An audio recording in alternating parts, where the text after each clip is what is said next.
A paz do Senhor, amados irmãos. Hoje nós entramos no dia 92 da nossa jornada bíblica anual. Estaremos lendo Juízes do capítulo 7 ao capítulo 9. O nosso tema, a vitória pela fé. Se você ainda não é inscrito, se inscreva, dá uma paz do Senhor para nós, fala de onde você nos assiste. Quem sabe você diga, mas o pastor já sabe. Mas assim você gera engajamento. Coloca nos comentários o que toca no teu coração. Amém? E eu agradeço de coração. Vamos lá. Juízes capítulo 7. A seguir diz assim: Gideão vence os midianitas. Uma das histórias mais espetaculares da palavra de Deus. Então Jerubaal, isto é, Gideão, se levantou de madrugada e todo o povo que com ele estava e acamparam junto à fonte de Arode, de maneira que o arraial dos midianitas ficava ao norte deles, no vale perto do monte de Moré. O Senhor disse a Gideão: é demais o povo que está com você para eu entregar os midianitas nas suas mãos. Israel poderia se gloriar contra mim, dizendo: a minha própria mão me livrou.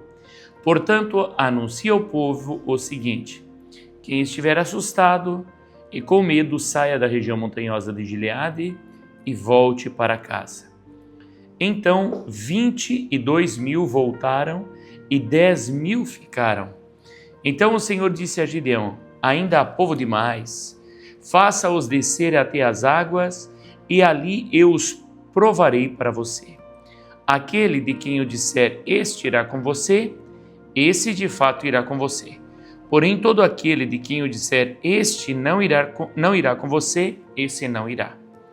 Gideão fez com que os homens descessem até as águas. Então o Senhor lhes disse: todos que lamberem a água com a língua, como faz o cachorro, esses você deve pôr à parte, separando-os daqueles que se ajoelharem para beber. O número dos que beberam, levando a mão à boca, foi de 300 homens. Todos os outros se ajoelharam para beber a água. Então o Senhor disse a Gideão: com esses 300 homens que lamberam a água, eu livrarei vocês e entregarei os midianitas nas suas mãos. Diga a todos os outros que voltem para casa. Os 300 homens pegaram as provisões e as trombetas dos outros. Gideão mandou todos os homens de Israel, cada um à sua tenda. Porém, reteve consigo os 300 homens. O arraial dos midianitas estava abaixo dele, no vale. Naquela mesma noite, o Senhor lhe disse: levante-se e ataque o arraial, porque os entreguei nas suas mãos. Se você ainda estiver com medo de atacar, desça ao arraial com o seu ajudante, Pura, e ouça o que eles dizem. Então você ganhará coragem e atacará o arraial. Gideão desceu até a vanguarda do arraial com o seu ajudante, Pura. Os midianitas, os amalequitas e todos os povos do Oriente cobriam o vale como uma nuvem de gafanhotos. Os camelos deles eram uma multidão inumerável, como a areia que está na praia do mar. Quando Gideão se aproximou, eis que certo homem estava contando um sonho ao seu amigo. Ele dizia: tive um sonho. Eis que um pão de cevada vinha rolando dentro do arraial dos midianitas. Bateu contra a tenda de maneira que este caiu. Se virou de cima para baixo e ficou estendida no chão. O amigo respondeu: isso não é outra coisa a não ser a espada de Gideão, filho de Joás, homem israelita. Deus entregou nas mãos dele os midianitas e todo esse arraial. Quando Gideão ouviu o relato desse sonho e o seu significado, adorou a Deus. Voltou para o arraial de Israel e disse: levantem-se, porque o Senhor entregou o arraial dos midianitas nas mãos de vocês. Então repartiu os 300 homens em 3 companhias e entregou a cada um uma trombeta e um cântaro vazio com uma tocha dentro dele. E disse-lhes: olhem para mim e façam como eu fizer. Quando eu chegar às imediações do arraial, assim como eu fizer, façam vocês também. Quando eu tocar a trombeta e todos os que comigo estiverem, então vocês também tocarão as suas trombetas ao redor de todo o arraial e dirão: pelo Senhor e por Gideão. Gideão e os 100 homens que estavam com ele chegaram às imediações do arraial por volta da meia-noite, pouco tempo após a troca das guardas. Tocaram as trombetas e quebraram os cântaros que tinham nas mãos. Assim as 3 companhias tocaram as trombetas e despedaçaram os cântaros. Seguravam a tocha na mão esquerda e a trombeta na mão direita e gritavam: uma espada pelo Senhor e por Gideão. E cada um permaneceu no seu lugar, ao redor do arraial. Todo o exército dos midianitas começou a correr e gritar e a fugir. Ao soar das 300 trombetas, o Senhor tornou a espada de um contra o outro, e isto em todo o arraial, que fugiu na direção de Zererá, até Bet-Sitá, até a divisa de Abel-Meolá, perto de Tabate. Então os homens de Israel, de Naftali, de Aser e de todo o Manassés foram convocados e perseguiram os midianitas. Gideão enviou mensageiros a todas as montanhas de Efraim, dizendo: desçam para atacar os midianitas e impedir que eles passem pelas águas do Jordão até Bet-Bará. Assim todos os homens de Efraim foram convocados e eles cortaram a passagem dos midianitas pelas águas do Jordão, até Bet-Bará. E prenderam 2 príncipes dos midianitas, Oreb e Zeeb. Mataram Oreb no rochedo de Oreb e mataram Zeeb no lagar de Zeeb. Perseguiram os midianitas e trouxeram a cabeça de Oreb e a cabeça de Zeeb a Gideão, do outro lado do Jordão. A derrota final dos midianitas, Juízes capítulo 8. Então os homens de Efraim disseram a Gideão: que é isso que você fez conosco, não nos chamando quando foi lutar contra os midianitas? E discutiram fortemente com ele, porém ele lhes disse: que mais fiz eu agora do que vocês? Não é fato que os poucos cachos de uvas deixados por Efraim são melhores do que toda a colheita de Abiezer? Deus entregou nas mãos de vocês os príncipes dos midianitas, Oreb e Zeeb. O que pude eu fazer em comparação com o que vocês fizeram? Depois dele dizer isto, abrandou-se a ira deles contra Gideão. Quando Gideão chegou ao Jordão, passou com os 300 homens que com ele estavam, cansados, mas ainda perseguindo os inimigos. E disse aos homens de Sucote: por favor, deem alguns pães para estes que me seguem, pois estão cansados. E eu vou ao encalço de Zeba e Zalmuna, rei dos midianitas.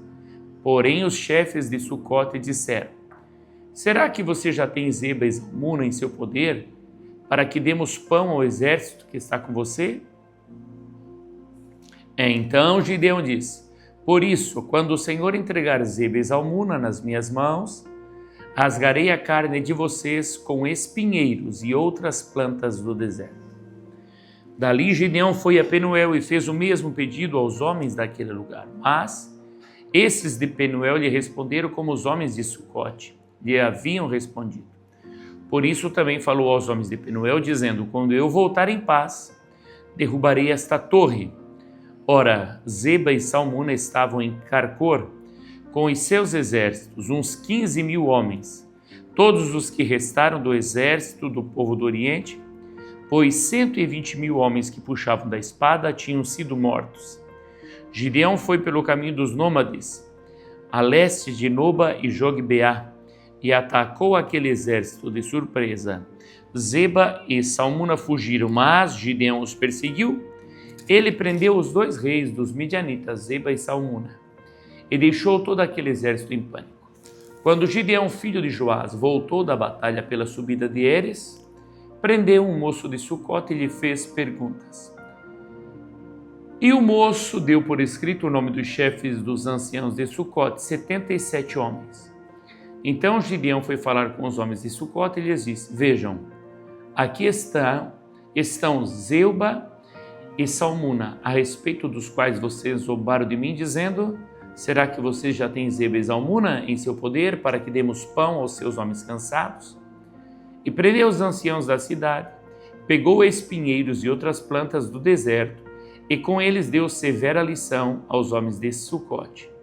Derrubou a torre de Penuel e matou os homens da cidade. Depois perguntou a Zeba e Zalmuna: como eram os homens que vocês mataram em Tabor?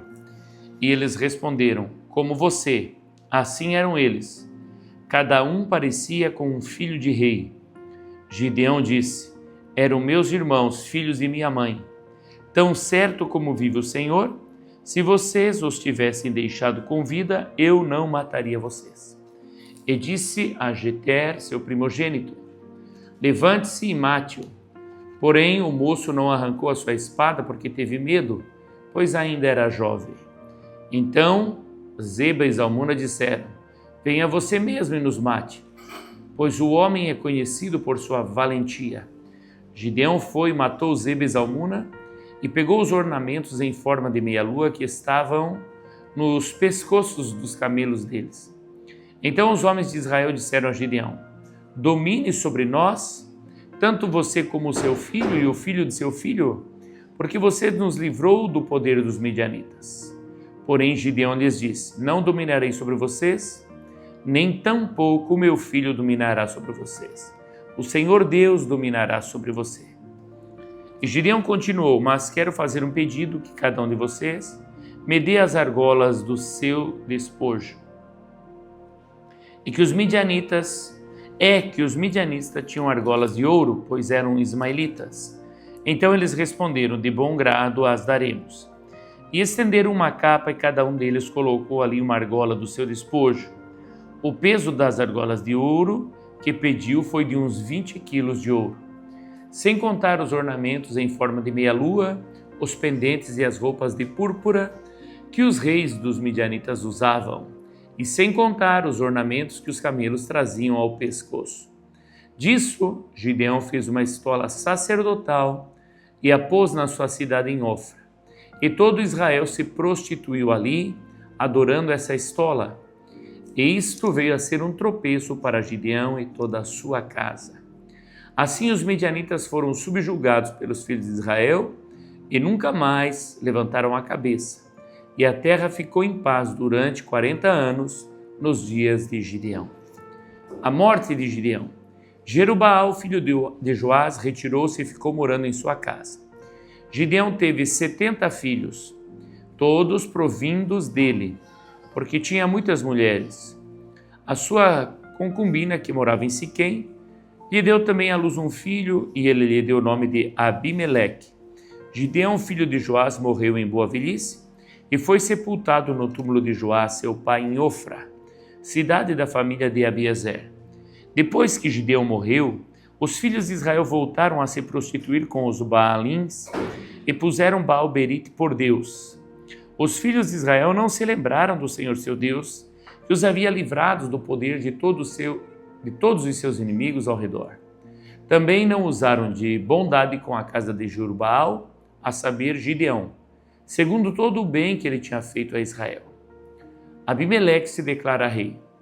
Abimeleque, filho de Jerubbaal, foi a Siquém, aos parentes de sua mãe, e falou com eles e com toda a geração da casa de seu avô materno, dizendo: peço-lhes que perguntem a todos os cidadãos de Siquém o que é melhor para vocês que 70 homens. Todos os filhos de Jerubbaal dominem sobre vocês, ou que vocês sejam dominados apenas por um. Lembre-se também de que eu sou osso e carne de vocês. Então os parentes de sua mãe falaram a todos os cidadãos de Siquém todas aquelas palavras, e o coração deles se inclinou a seguir Abimeleque, porque disseram: é nosso irmão. E deram-lhe 70 peças de prata da casa de Baal-berite, com as quais Abimeleque contratou uns homens levianos e atrevidos que o seguiram. Foi à casa de seu pai em Ofra e matou os seus irmãos, os filhos de Jerubbaal, 70 homens, sobre uma pedra. Porém, Jotão, o filho mais moço de Jerubbaal, escapou, porque havia se escondido. Então se reuniram todos os cidadãos de Siquém e toda Bet-Miló. Foram e proclamaram Abimeleque rei junto ao carvalho memorial que está perto de Siquém. A alegoria de Jotão. Quando soube disto, Jotão foi e se pôs no alto do monte Gerizim, e em alta voz gritou, dizendo: Cidadãos de Siquém, escutem o que eu vou dizer, e Deus escutará vocês. Certa vez, as árvores foram ungir para si um rei. Disseram à oliveira, reine sobre nós. Porém a oliveira lhe respondeu, deixaria eu o meu óleo, apreciado por Deus e pelos homens, para dominar sobre as árvores? Então as árvores disseram à figueira, venha você e reine sobre nós. Porém a figueira lhe respondeu, deixaria eu a minha doçura, o meu bom fruto, para dominar sobre as árvores? Então as árvores disseram à videira, venha você e reine sobre nós. Porém a videira lhes respondeu, deixaria eu o meu vinho, que agrada a Deus e aos homens, para dominar sobre as árvores? Então todas as árvores disseram ao espinheiro, venha você e reine sobre nós. E o espinheiro respondeu às árvores, se é verdade que querem me ungir rei, sobre vocês venham e se refugiem debaixo da minha sombra. Mas se não, que do espinheiro saia fogo que consuma os cedros do Líbano.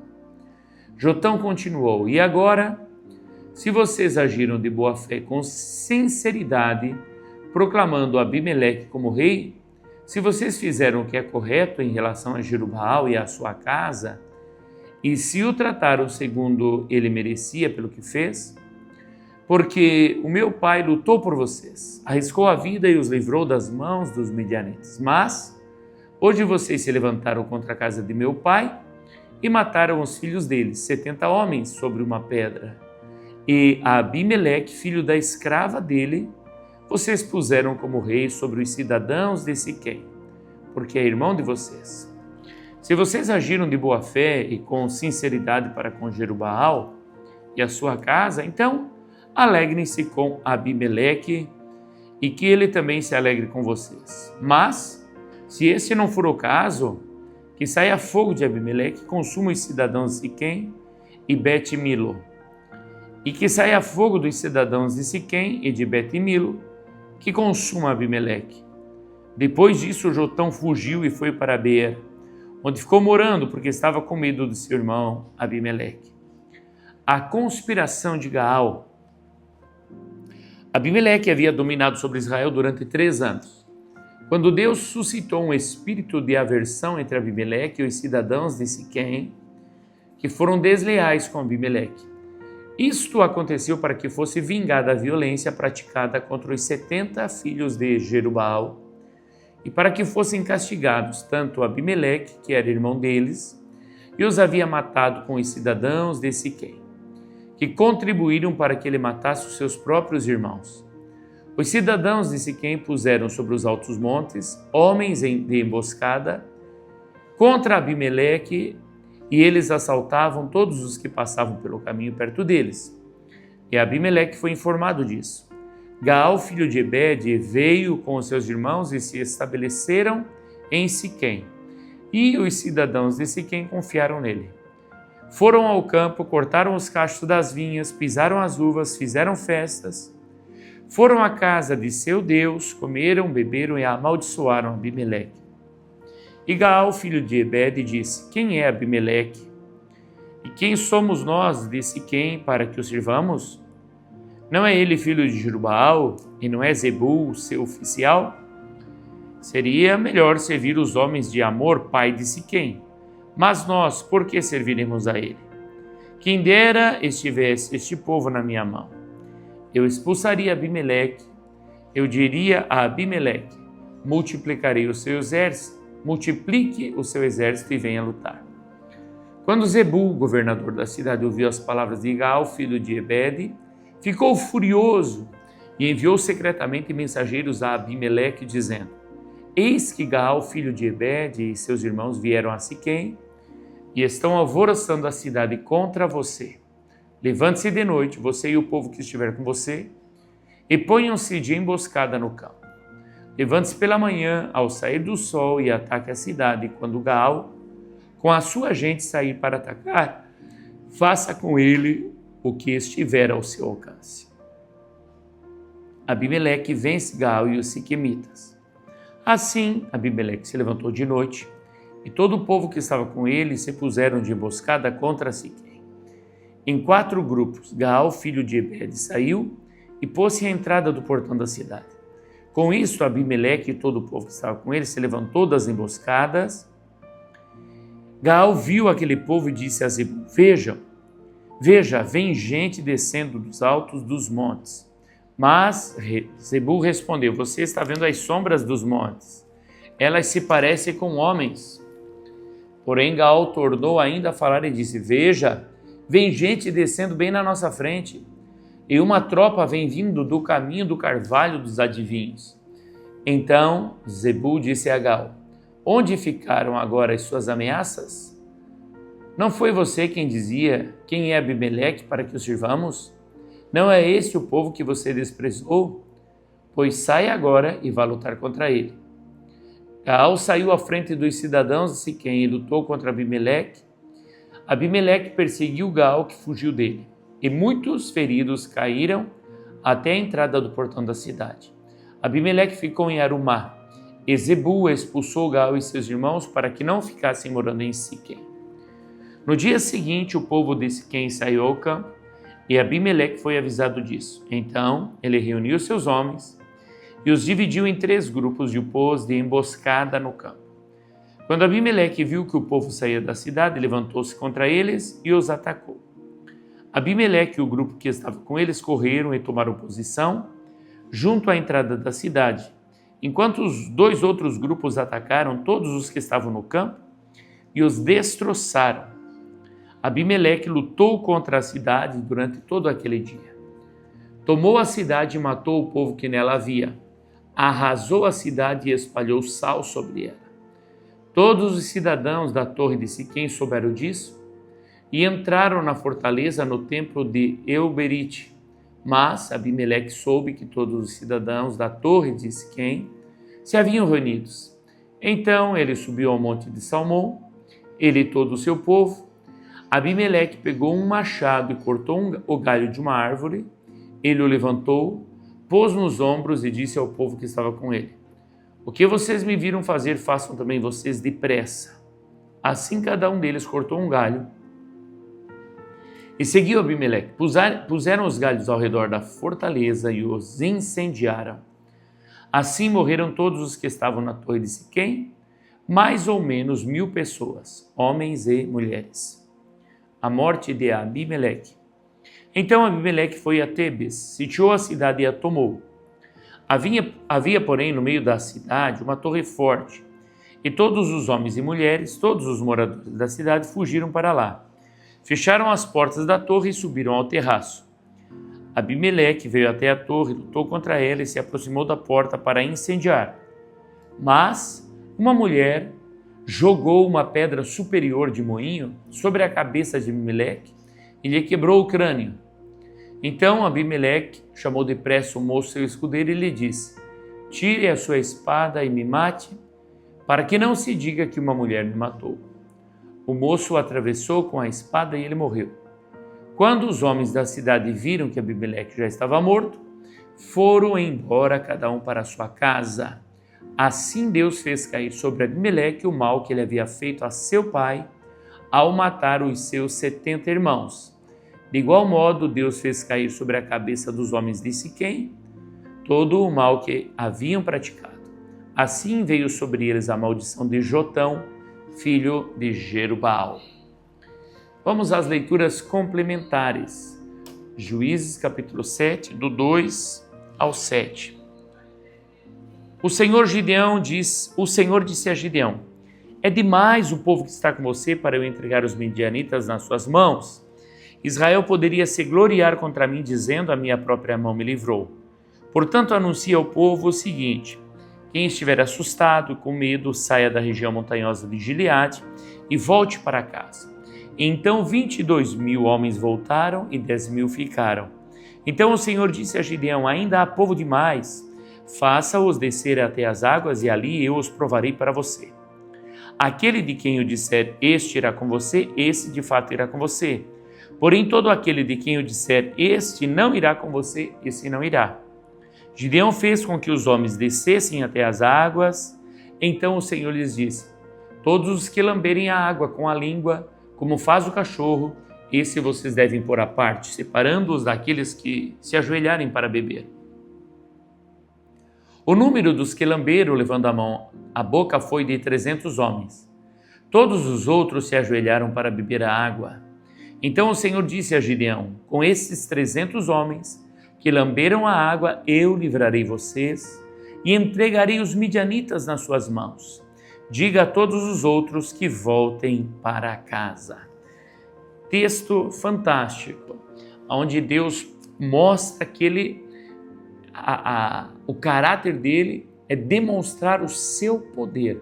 Ele nos leva a situações onde ele quer deixar claro que é ele que está cuidando, é ele que está fazendo, ele é o Todo-Poderoso. Se fosse lutar com os 30 mil homens, já era muito pouco diante do povo inimigo dos midianitas que haviam se juntado contra Israel. Mas o Senhor, como podemos dizer, quis dar um show.